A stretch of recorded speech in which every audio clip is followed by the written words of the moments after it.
根據着英國每日電訊報的報道，講這中國嘅空軍有打造台灣總統府等其他主要的政府建築，甚至是這蘇澳軍港等等的模型，演練的規模和針對性攏是英國唔捌有的。那國防部是回應講呢，解放軍的行動因攏有佇咧掌握。另外，立法院今仔日也連續審查條野所提出的14個版本無人載具採購條例。那條野立委攏有家己的堅持，最後民進黨立委張嘉賓版本另外定時間審查，那其他13案呢，攏是全數保留送到委員會進入黨團協商。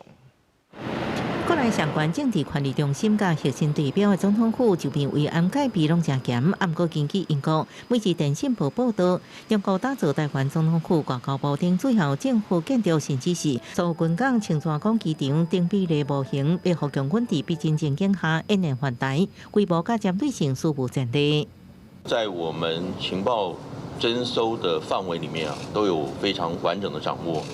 那麼料敵從寬，針對敵人所有的可能的犯台行動，來研擬我們適當的應變措施。共軍除了有緣奪出咱特定設施，利用無人機照台的行為，這幾年佫較濟。不過根據審計部報告指出，空軍委託中科院建置固定式遙控無人機防禦系統，偵測甲干擾頻段，無包含中國這幾年推出5.17赫茲新機型，也質疑干擾為採導航範圍，繞到中國8到3號部分頻段。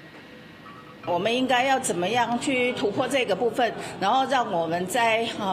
反制的這個作為上面真正有這樣的實力。包含這個國防創新小組，我們的更新速度跟我們的標案的這些需求，都必須要快速更新。國防部回應中科院會用系統更新方式，將相關裝備頻段加入去，也解說 S 頻段。在北島的運用中，主要是用在地形手法，目前不是無人機主要使用頻段。國防部就是要採購到我們的我們要求的事項啊。那在這一點，如果說沒